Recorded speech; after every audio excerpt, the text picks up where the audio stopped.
two coins, 2 decades apart. One from South African 2 Rand 1964 and one from South African 2 cents 1973. And together, they could be sitting in your pocket right now, worth more than you ever imagined. Let's explore. Number 1. South African 2 Rand 1964. We're diving straight into one of the most fascinating coins ever minted in South African history. The South African 2 Rand, dated 1964. And trust me, if you have one of these hiding in a drawer, an old tin, or a forgotten coin collection, you need to pay very close attention to what I'm about to tell you. The year 1964 was a pivotal moment. South Africa was navigating massive political tension. Apartheid was at its height. The world was watching.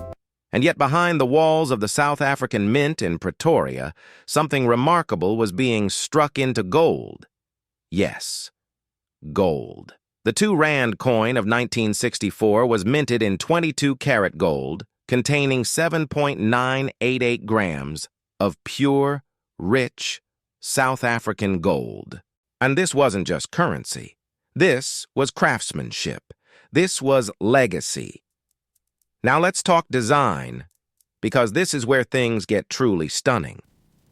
The obverse of this coin features a right-facing portrait of Jan van Riebeeck, the Dutch colonial administrator who arrived at the Cape of Good Hope in 1652. His image was a symbol of South African identity, plastered on currency for decades. But it's the reverse that makes collectors absolutely obsess over this coin, a majestic springbok antelope. The mid-stride, beautifully detailed, set against the open African plains. The springbok has always been South Africa's national symbol of pride, speed, and freedom. On this coin, it's nothing short of breathtaking. But here's where curiosity turns into serious excitement. The 1964 2 Rand coin exists in multiple versions: business strike, proof strike, and the ultra-rare proof sets released for collectors. A standard circulated version carries strong melt value alone based on its gold content. But a pristine proof example, graded MS65 or higher by PCGS or NGC.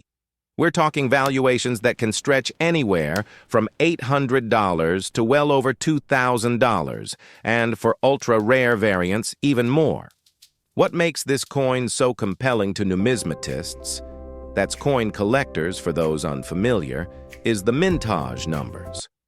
South Africa in 1964 wasn't producing coins for the global collector market the way modern mints do. These were made for circulation, for everyday use. During a time when gold coins were still trusted as real monetary value. That means surviving examples in high grades are genuinely scarce. Scarcity plus gold content plus historical significance equals one extraordinary coin. Here's something most people don't know. The South African Mint, during the 1960s, was considered among the finest technical mints in the world. Their die-cutting precision, their use of native South African gold, and their attention to artistic detail put their coins in a completely different league from many of their contemporaries. When you hold a 1964 2 Rand, you're not just holding metal, you're holding a piece of an era when currency still meant something tangible, something real. And if you're wondering whether these coins were well preserved, the answer is complicated. Many were spent, melted, or lost to time. But a significant number were saved by foresighted collectors who recognized even then that something special was being made. Today, those collectors' grandchildren are discovering these coins in estate sales, attics, and safe deposit boxes. And they're absolutely shocked at what they're worth. The 1964 South African 2 Rand is not just a coin. It's a time capsule. It's Africa in your hand. It's history, politics, artistry, and precious metal, all fused into a single golden disc the size of your thumb. Number 2. South African 2 cents, 1973. Now here's where things take a completely unexpected turn. And I love this story because it proves that value in the coin world has nothing to do with face value. A 2-cent coin, 2 cents. On the surface, that sounds like nothing. The most insignificant denomination you can imagine. You'd barely bend down to pick one up off the sidewalk. But the South African 2 cents from 1973? This tiny coin has driven collectors absolutely wild, and for very good reason. Let's set the scene.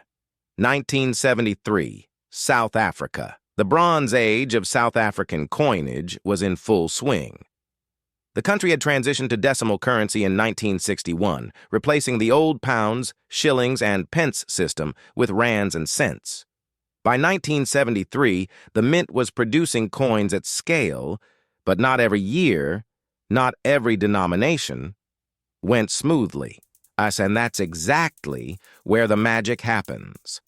The 1973 2 cents is struck in bronze, a copper-zinc alloy, and features on its reverse one of the most charming designs in South African numismatic history, the white-fronted sparrow weaver bird, a small, energetic bird native to southern Africa, perched beautifully amid branch detail. It's delicate. It's precise. It's the kind of engraving that makes you stop and actually look at a coin rather than spend it. The obverse? President Jan van Riebeeck again, a consistent figure across South African coinage of this era, lending the coin its official authority and historical gravitas. Now here's the twist that makes this coin genuinely dangerous to ignore. Certain 1973 2-cent coins exist, with major minting errors and variety differences that have created an obsessive collector subcategory. We're talking die varieties, subtle differences in the engraving depth, and, most excitingly, proof versions of this coin that were struck in limited numbers for collector sets. These proof coins were mirror-like, struck multiple times to bring out extraordinary detail, and distributed in prestigious South African mint proof sets. A standard circulated 1973 2 cents, worth a few dollars at most in base terms. But a deep cameo proof example, or a known error variety, graded and certified. Collectors have paid hundreds to thousands of dollars for the right specimen. And that's the power of numismatics. Context transforms everything. What makes the 1973 date particularly interesting is that mintage records for this period are not always precise.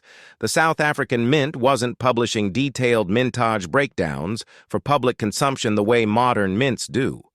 This uncertainty, this mystery around exact numbers, is what fuels collector demand.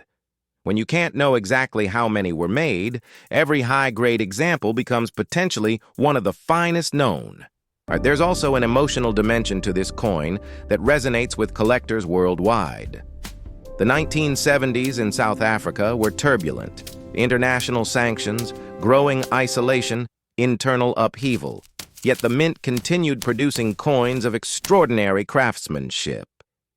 There's something almost defiant about this little bronze bird coin, continuing to be struck with precision and care during some of the most difficult years the country ever faced. And here's the curiosity hook that keeps collectors awake at night. Were all 1973 2-cent coins accounted for? Historical records suggest several proof sets went missing, were melted, or were distributed through unofficial channels. That means somewhere out there are pristine examples that haven't been graded, haven't been cataloged, just waiting to be discovered.